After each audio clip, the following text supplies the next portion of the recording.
Hi guys, welcome to another video. Now first of all, I have to apologize because it's actually been a few months since my first YouTube video and my last YouTube video, but there's a very solid reason behind it why I didn't upload.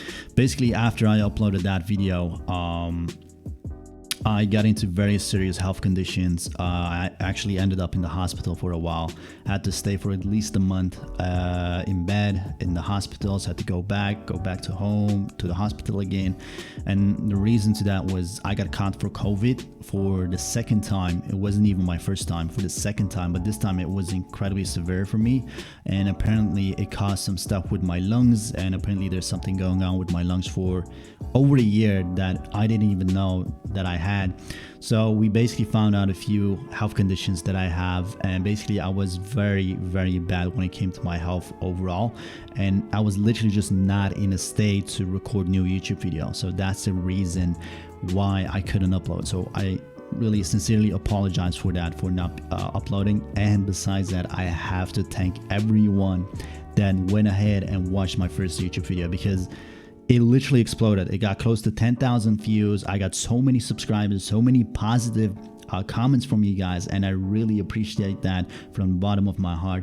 So yeah, I hope you guys enjoyed this video. This video will go about click-through rate, why it's important, and why you need to focus on click-through rate, and what you can do to improve it in order to get better results with your Facebook ads, or any paid ads essentially. All right, so yeah, let's get straight into the video.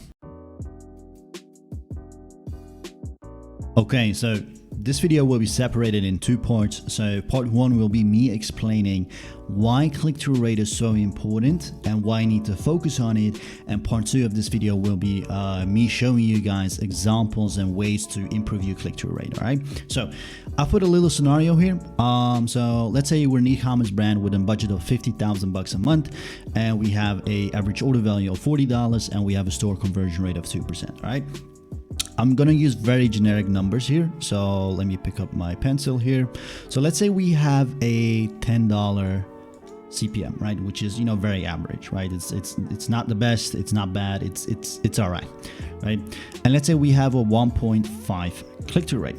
What this means is that we actually are getting 15 clicks. Now, how do I know that we're getting 15 clicks? Because this 1.5% is a percentage of the cost per 1,000 impression. So obviously 1.5% of 1,000 is 15 clicks.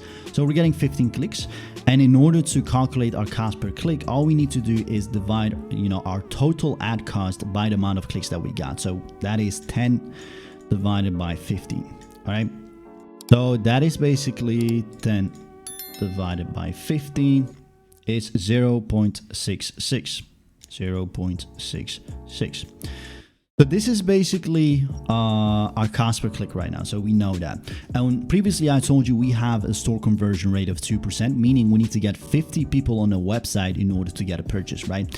So what I'm going to do is I'm going to do 50 times 0.66, because that's our cost per click to get one person on a website, and that is 50 times 0.66.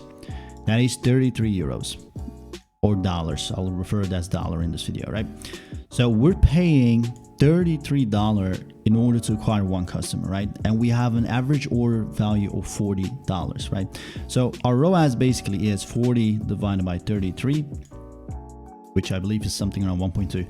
40 divided by 33 is 1.21. 1.21. So that's our ROAS. So if we spend 50,000 on paid ads, right, let's say this is 50,000.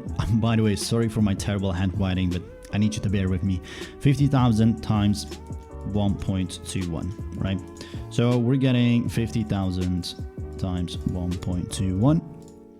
We're getting $60,500 back with our 50,000 spend, which is not that great, because obviously, the average break-even ROAS that I've seen in the past is always been around 1.8. That's really the average that I've seen. So 1.7, 1.8. So obviously, if you were an e-commerce brand and you're doing 1.2 ROAS, this is not, good statistics to have, right? So it's very important to listen carefully right now. So we have 1.21 ROAS, which is not good, which, this means we're not making any profit right now. So what I'm going to do is I'm going to remove some parts here.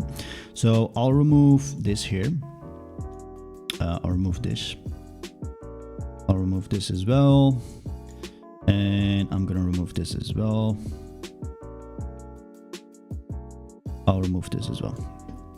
All right, so listen carefully. So let's say, actually I need to remove this as well.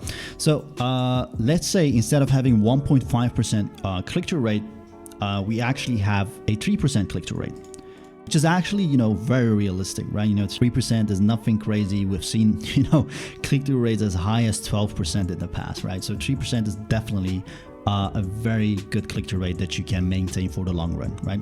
So let's say we have a 3% click-through rate. This means we're getting 30 clicks this time instead of getting 15 clicks, right? And this also means our cost per click is 10 divided by 30. That's 0.33. So 0.33. That's your cost per click, right? Look what instantly happened. So instead of having 0.66 cost per click, we now have a 0.33, so half of it, right? And same goes for our cost per acquisition. So remember, we had a store conversion rate of 2%, so we need 50 people on the website, and our cost per click is 33 cents. So 50 times 33 cents, that is 50 times 3, that is 16.5. 16.5. So instead of having a $33 cost per acquisition, now we have a 16.5 cost per acquisition, right? This instantly means that we have a ROAS of 40 dividing by 16.5. 40 dividing 16.5. A 2.4 ROAS. So if you were to spend 50,000 now, right, and we have a 2.4 ROAS, which is actually profitable for almost every brand, unless you have terrible backend numbers.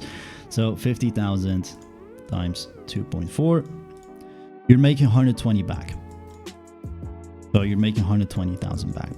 So look at the change, look at the difference with before and now. So the only difference that we made now is just the click-through rate. Just by changing the click-through rate, we went from spending $50,000 on paid ads and receiving 60,500 back with a 1.2 ROAS to spending 50,000 and getting a 2.4 ROAS back and receiving 120,000. So it's literally double the amount that you're getting back. So it's very important that you need to focus on your click-through rate, right? Because this alone proves to you that you can get much more out of your squeeze when running paid ads. Obviously, the most important metric when running ads is the ROAS. That's the most important metric. But in order to improve your ROAS, you need to have better cost per acquisition. In order to improve your cost per acquisition, you need to have better cost per click. And in order to improve your cost per click, you need to have good click-through rate and also a decent CPM as well. So it all starts with your click-through rate. You know, I hate when everyone is worrying about the technical side of things, but you know, in reality, their advert is just totally terrible, right? So you really need to have a look at your creatives, how you make them, etc., because it's crucial if you want to make profit and if you also want to remain profitable, and also if you want to scale as well. All right, so definitely have a look at that, and I'm sure that you now have an understanding of why the click-through rate is so important. All right, so let's get straight to the second part of the video. All right, so the moment that you guys been waiting for, how to improve the click-through rate. So as you can see, we have here the customer avatar development. This is basically what I use at my marketing agency for our clients to make sure that we have every single information that we need before we go to the market, right? So basically the first 3 seconds of an ad can be the difference of being a winner and, you know, being unprofitable. And this is basically where most marketers go wrong, right? And the reason why they go wrong is because they're not using hooks, and even when they do, they're not testing it enough. So basically the key metric here is thumbs up ratio. What I mean with that is when people go on Facebook or any social media platform, they're not going there to, you know, purchase from ads. They're not going there to look for a product or to buy something. They're going there to get entertained, to connect with family, with friends and stuff like that, to watch a weird video and stuff like that. And they're not going there to purchase a product from you. That's not their intention, right? And your job is basically to disrupt that pattern, right? So that's why you need to use hooks in order to do that. And that's why we're going to talk about the thumbs up ratio. Basically what the thumbs up ratio is the percentage, the percentage amount of people that are actually stopping when they see your ad, right? You can set this up in your ads manager. If you haven't done so yet, I'm sure there's tons of YouTube videos, tutorials showing you guys how to set that up, right? If not, if this video gets enough likes and if you guys comment about it, I'll make a video about it myself, right? So how do we improve our thumbs up ratio, and how do we improve our click-through rate, and how are we sure that, you know, when people are scrolling, that the majority of them are actually going to watch our ad and are going to click on it? Now, we're going to use hooks, and if you don't know what a hook is, it's literally, you know, like I said, the first 3 seconds of an ad. And a hook is basically a line that you can use, or a visual aspect that you can use in the beginning of the video. So I've listed here a few hooks, a different type of hooks. So problem solution hooks, you have trend hooks, seasonal hooks, and you have satisfying hooks. So my favorite is obviously the problem solution hooks, because in my experience, it has worked incredibly well, right? So what is that base? So let's say you are a skincare brand, right? So, and your product actually helps people with, let's say, dark eyes, which is actually a funny topic because I have dark eye bags, right? So you could literally in the first 3 seconds only change the sentence that you're saying, right? So let's say, do you want to get rid of dark eye bags? Or this is how I got rid of dark eye bags. After doing this, I got rid of dark eye bags. If you have dark eye bags, then watch this video. See how it is, you know, speaking directly to your customer, and see it how it actually is striking a nerve to your customer. If you basically use a line like that in the first 3 seconds of an ad, that's where, you know, people are, you know, feeling intrigued to actually stop scrolling and to actually watch it. You know, obviously thumbnail plays a big part as well. You know, make sure to use appealing thumbnail or text on your thumbnail that speaks directly to your customer, right? That's why it's important to know all these data that I've listed here. So what is your unique selling point? What, you know, do you have a specific unique brand story that you have? So your audience demographic, who does your audience follow? What excites your audience? What frustrates them? So these are very important to know when it comes to writing your ad copy and when it comes to creating those hooks. Those are very, very important, right? So problem solution hooks, like I said, find out what kind of problem your audience have, and find out what kind of, you know, what kind of solution your product has to that problem. That is really, really important. And if you find so, you know, make a document and try to put in all the problems that your audience may have, and, you know, put in the solutions that you have to that problem, right? And make separate hooks for those problem solutions, right?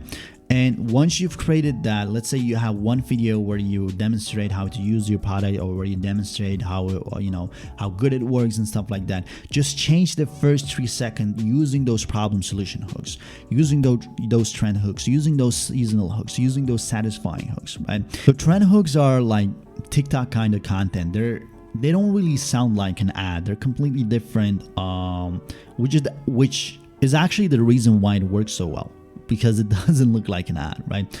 And most of the time it's like TikTok kind of videos, but you can still use it for Facebook, right?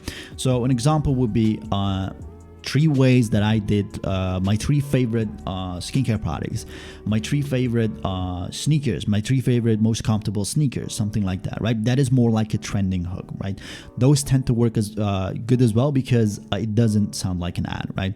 And then you have seasonal hooks. So let's say it's Christmas, you could have a hook something along the lines of, you know, this is the best Christmas gift that you can buy, right? See how that is a hook. See how that can, you know, speak directly to a person that is looking to buy a gift for, you know, their loved ones during the Christmas holiday, right? So that is a seasonal hook. And then you have the satisfying hook. Now this may confuse you guys a little bit, but a satisfying hook is more like a visual aspect. So with a skincare product, which was our example. So obviously if you open the skincare product, you see the, you know, the ingredient, the product inside. You could, for example, you know, put your finger inside and have like a very satisfying sound or something like that, right? Which is, you know, that's a hook as well. You know, a hook doesn't necessarily have to be you saying something. It could be a visual aspect as well, right? And that is basically what you need to do. So you need to make a complete document, find out what all the problems are that your audience may have, which your product has a solution to, and make a complete list with all those problems. And after you've done that, try to write down hooks, right? Try to make different multiple, problem solution hooks. Try to make multiple trend hooks, seasonal hooks, satisfying hooks, etc., etc., and use that as the first 3 seconds of your ad when you're testing. And whenever I'm doing this, whenever I do hooks, usually in one creative, I have 3 different hooks. That's basically what we do. I don't usually do more than 3. So that is very, very important.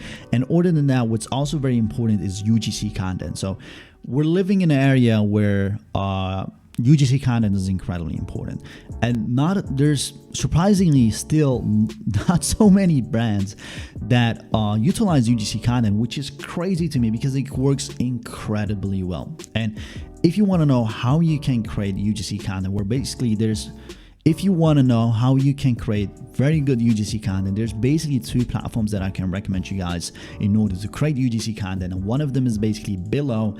We've been working with Billo for quite a while actually. And basically what Billo is, it's basically a marketplace. So you can make like a job listing on there saying what your product is, what you need, what you're looking for, etc., etc.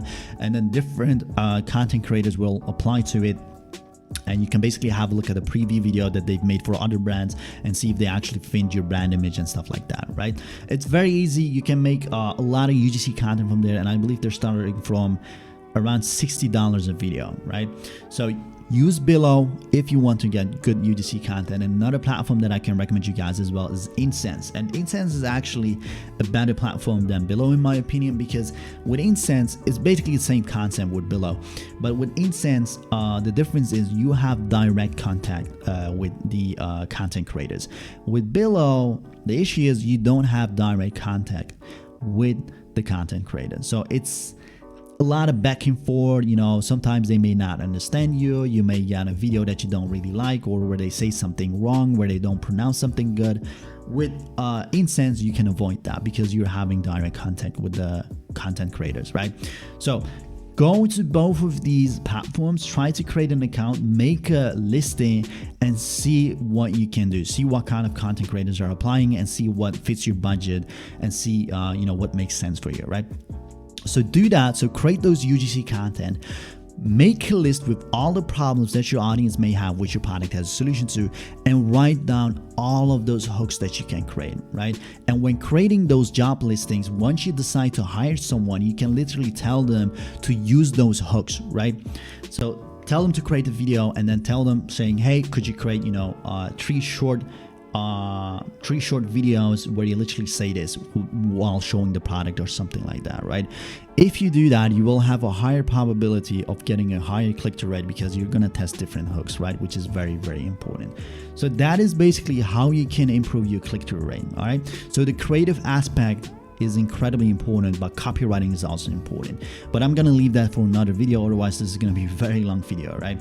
So that is basically what you need to focus. So try to find out as much data as you can about your ideal customer, make a list with all the hooks that you guys can create, and make sure to use platforms like Billo and Incense to get your videos done. And if you guys do this, I'm really confident that you guys will improve your click-through rate. And once you improve your click-through rate, like we talked earlier at part 1 of this video, you will have a better ROAS. Alright guys, that was the video. I hope you guys enjoyed this, and if you did, make sure to leave a like and comment down below if you have any questions. Alright, feel free to comment them. I'm literally looking at every single comment out there. Alright, so I will reply to you, I promise. Alright, so subscribe, like, and comment. It literally helps me a lot to grow this channel, and it will motivate me to push more content out there for you guys. Alright, and also if you currently have an e-commerce brand where you actively spend $30,000 a month on paid ads, and you want to get more profitable with your paid ads, or you want to get the most out of your squeeze, if you want us to take over, what I will do is below this video is going to be a link in the description to my agency website, and from there you can basically book in a call with my team, and then we'll be able to see if we're a good fit in order to work together. All right, so again, I hope you guys enjoyed this video, and on that note, I wish you guys a very great day. Take care. Bye bye.